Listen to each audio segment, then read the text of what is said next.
Bom dia, boa tarde ou boa noite, sejam bem-vindos a mais um vídeo do canal. Eu sou Cleiton Moura e hoje eu vou problematizar. Eu vou falar sobre o que é mitologia e eu vou começar com a pergunta: cristianismo é uma mitologia? Fica aí o questionamento. Bem, vamos lá. Primeiro, vamos começar pelo básico. A gente vai falar sobre, por exemplo, mitologia. O que significa a palavra mitologia? Pela morfologia da palavra, mito vem do grego narrar, ou seja, um conto, é uma história, e logia vem de logos, estudo, ou seja, seria o estudo dos contos. Mas que contos seriam esses? Normalmente a gente associa a mitologia ao estudo dos contos de um povo, né? Independente de que seja esse povo, seja atual, seja antigo, é a mitologia de fulano, a mitologia de cicrano, a mitologia de um grupo de pessoas. Ou seja, é tudo aquilo que estuda relativo a, vamos dizer assim, que a fé, né? Porque a partir do momento que eu conto um conto, né? Que eu conto um conto, que eu narro uma história, que eu falo alguma coisa, eu conquisto sua atenção e sua crença a respeito disso, significa que eu estou criando ali uma fé, eu tenho uma religião, vamos dizer assim. Joseph Campbell, que eu não sei necessariamente se o nome dele se pronuncia Joseph, porque o nome, vamos dizer assim, a origem do nome teria que ser dessa forma, Joseph, ou se é Joseph Campbell, ele era americano, se não era americano, e ele foi um dos mitólogos mais, assim, até hoje ele é falado, ele reuniu mitos de vários lugares do mundo, ele estudou vários mitos, e enfim, existe a instituição, o nome dele, enfim, essas coisas. E uma vez ele foi entrevistado e foi perguntado para ele: o que é mito para você? O que é mitologia para você? E aí ele respondeu, a entrevistadora, dizendo assim: mitologia é a religião do outro. E eu acho que ele foi assim, ó. Porque a gente costuma associar a mitologia a alguma coisa que não tem valor e que não é correta. Ou que não está coerente com, digamos assim, os dizeres sociais ou os padrões religiosos da atualidade ou de uma sociedade. Sendo que, se a gente partir desse pressuposto, a gente vai dizer, por exemplo, quando os espanhóis chegaram aqui, para eles, os astecas, os maias e os incas, por exemplo, né, eles tinham uma mitologia e não uma religião. Para eles, eles tinham uma religião, eles chamavam de religião pagã, né, que um conjunto dessas crenças era uma mitologia e que era de forma, e estavam errados e tudo mais, aquela conversa toda. Sendo que, vamos parar para pensar do outro lado. Para os astecas, maias e incas, os espanhóis tinham o quê? Também era uma religião diferente da deles, não era não? Era uma religião diferente da deles. Então, usando o mesmo pressuposto que eu citei agora, o que a gente usa, e o que os espanhóis usaram, então a religião dos espanhóis era uma Você é o bichão mesmo, hein, doido? mitologia. Era uma mitologia. Um conjunto de crenças que não está apto que eu posso estudar, porém não está ao meu alcance, não está na minha crença. Então não é minha religião. Então é do outro, a gente pode dizer que é religião do outro, ou mitologia. Antes que a gente problematize demais esse vídeo fica, enfim, né? Eu quero falar que eu sou espírita, eu me considero espírita, e eu acredito em muita...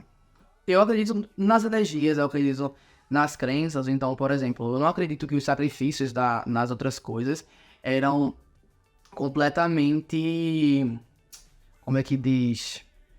Eram completamente... É claro que eles faziam aquilo acreditando que era o certo e tudo mais. Eu não acredito que seja o certo, obviamente, mas eu não acho que todas as crenças anteriores estavam equivocadas de alguma forma, né? Tipo, tava sempre sendo equivocada. Não acredito. Elas provavelmente tinham algumas coisas que estavam coerentes. A gente pode citar algumas coisas que em vários lugares aconteceram, como por exemplo, as tríades. Os celtas acreditavam que as tríades eram como se fosse um juramento, é como se fosse como funcionava o mundo. As tríades, né? Os três, né? Que aí os bardos, eles decoravam contos em tríades, em 3 tríades, pra eles poderem lembrar, né? A gente tem essa citação também, por exemplo, no cristianismo, né? Pai, Filho e Espírito Santo. a gente tem essas referências em outros lugares. Os eslavos têm a tríplice, os 3 deuses que compõem eles, que são... Pera, gente, só um momentinho. O nome dos deuses, dos eslavos, na verdade, né? Tem uma divindade chamada Triglav, e é dividido na trindade, como eu estava falando, em Svarog é o que representa o céu, Peru, que é o que representa a terra, e Krinolog, que é o que representa o inframundo, né? Essas 3 divindades, elas se juntam para formar Triglav, que é um deus de 3 cabeças. É uma das representações. Eu tinha que fazer esse set, porque eu lembrei o nome quando eu liguei o vídeo. Então, não tem como, né? Agora voltando para mim. Enfim, eles também tinham essa representação, os eslavos. A gente tinha outros deuses também, outras culturas que também representavam os três. Será que isso é coincidência ou eles foram iluminados por uma criatura divina?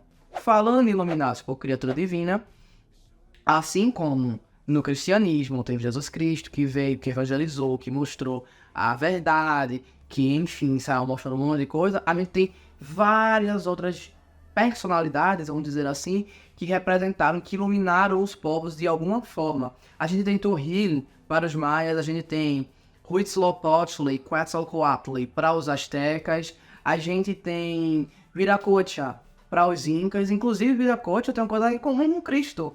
Ele foi sacrificado pelo próprio povo dele. Também foi comum. A gente também tem Buda, a gente tem Bahira, que é daqui do Brasil, é de uma tribo aqui brasileira, que ele veio para iluminar o povo e para guiar alguns povos. Também teve Caruça Caibê, dos Mundurucos, assim como tem vídeo aqui. E Hairu também, que vieram para isso, para iluminar, para guiar, para organizar as coisas. Então, se a gente for usar esses tipos de argumentos, a gente encontra em outras mitologias também. Então, não é um negócio que a gente vai bater, não coisinha não. Mas, é claro, haviam equívocos, né? Como, por exemplo, os sacrifícios, como eu falei, que várias culturas faziam e que, diferente do que os espanhóis queriam pregar, como se eles fossem uns santos e maravilhosos, não era bem assim. Os astecas, maias e incas faziam sacrifícios, como alguns indígenas brasileiros também faziam, como os celtas, da qual os espanhóis descendem, faziam, né? Assim como outros povos faziam. Os egípcios são um dos povos que não fazia, eles eram contra, porque eles diziam que Osíris não permitia, que eles fizessem sacrifício, não podia, não deveria ser feito dessa forma. Quer queira, quer não, a Guerra Santa, que boa parte do território cristão foi envolvido, a gente pode dizer que foi quase como, de fato, um sacrifício coletivo, né? Uma Guerra Santa de sacrifício coletivo. Aí você faz, não, mas é porque eles estavam tentando ocupar território e libertar do mal. Certo, com essa mesma desculpa o Império Inca expandiu e subjugou muitos povos, que inclusive um desses povos foi um dos povos que os espanhóis se aproveitaram para poder invadir os Incas, ganhar força, território, espaço e estratégia para derrotar os Incas. Então, assim, se os cristãos estavam certos em fazer isso, significa que os Incas também estavam certos, né? Aí você vem dizer, mas aí eles perderam para os Incas. Os maias se aliaram aos espanhóis. Então a gente fala, os espanhóis ganharam dos Incas, né? Você pode usar essa justificativa. Mas os maias se aliaram aos espanhóis porque tinham medo dos astecas e assim os espanhóis conseguiram vencer os astecas. Não quer dizer que os maias estavam certos? E aí? Como é que fica? E aí? E aí, questionamento. Além do mais, os astecas, eles subjugaram outros povos também, mas tinha unidades, né, que dependiam dos astecas, por exemplo, que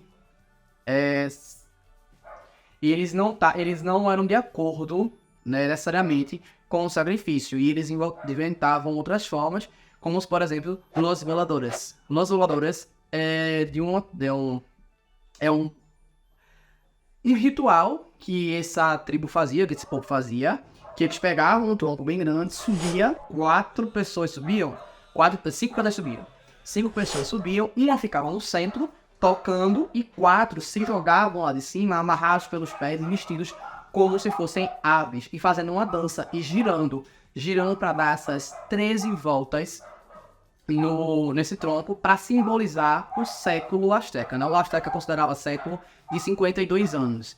Então, né, 13 vezes 4, 52. E assim eles acalmarem a ira dos deuses para eles não precisarem fazer sacrifícios humanos. Mas eles eram uma minoria também. Inclusive, essa tradição existe até hoje em alguns lugares no México. Enfim, então, qualquer uma das justificativas a gente vai ter como contrapor de alguma forma para poder dizer que não é bem assim, que não foi dessa forma. A gente também tem algumas incongruências na Bíblia sobre sacrifício de animais, sobre o primogênito, sobre o negócio do dedo, a questão da briga até hoje. Enfim, tem tanta coisa ali, tem tanta coisa por trás. O Velho Testamento é cheio de coisas assim. Eita, esses cachorros, meu Deus. Ô, minha gente, deixa eu terminar de gravar o vídeo, eu tava terminando. Sim, eu espero que dê pra me ouvir ainda. Mas, aproveitando que estão curtindo, curtam, comentem, compartilhem e se inscrevam no canal, por favor, tá certo? Ignorem os cachorros. Voltando. Então, a gente tinha várias coisas que a gente poderia usar como justificativa para iluminar. Por exemplo, Baíra mesmo que eu falei. Ele veio para organizar o povo dele e ajudar o povo dele, né? Basicamente, encaminhar para uma coisa correta. Jesus disse sobre uma coisa também? Sabe? A Carusa Caribe e Hairu, eles vieram, eles povoaram, né? Assim como tem a apresentação de que Deus povoou, não é isso? Eles povoaram ali o lugar, quando pessoas dividiram em povos, e aí ensinaram eles a usar as coisas, a pescar, a caçar, a fazer tudo. Eles também puniram aqueles que eles julgavam contra a lei, tão bem reportado, né, na Bíblia, por exemplo, né? E ele disse que tinha que ter união entre os povos, independente se o povo era diferente ou não, todos eram povos irmãos. Então, mais uma vez aí, né, a gente pode dizer que o quê? Né? A gente também tem outros povos, como por exemplo os Guaranis.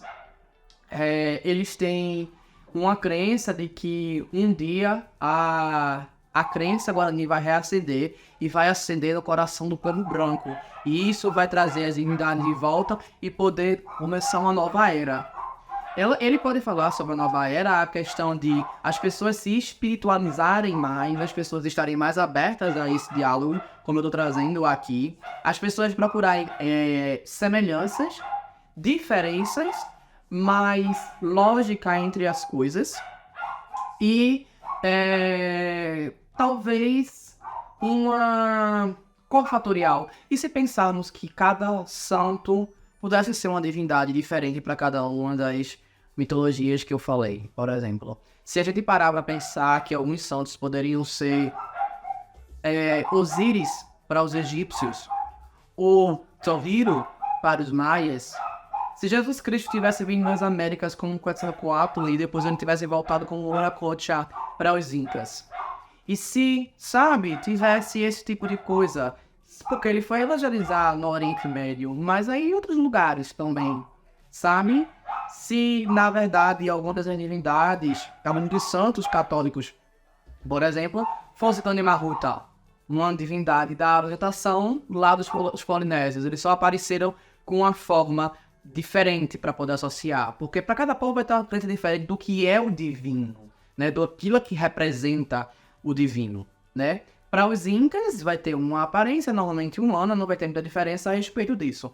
Para os egípcios vai ter uma aparência transmorfa, como por exemplo Isis tinha asas, e Néftis também, Horus tinha uma cara de falcão, Ra tinha uma cara de gavião, a gente tinha outros lá que tinham essa aparência. A gente tinha aparências dracônicas, por exemplo, para os chineses, para os japoneses também isso poderia ser aplicado como um real, para que uma divindade, para outros, enfim.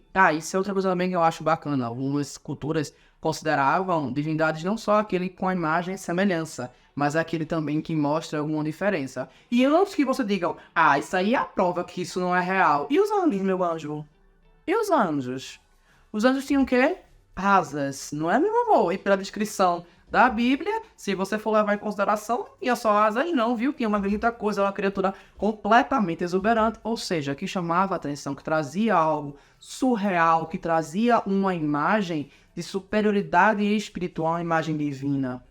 Então, porque a gente pode julgar simplesmente as outras culturas, não é mesmo? E eu não tô nem falando, por exemplo, não falei ainda da outra cultura africana, né? Porque a gente pode falar de Oxum, Oxumaré, a gente pode falar sobre várias outras divindades, Ogum, e por aí vai. A maioria delas tinha aparência apenas humana mesmo.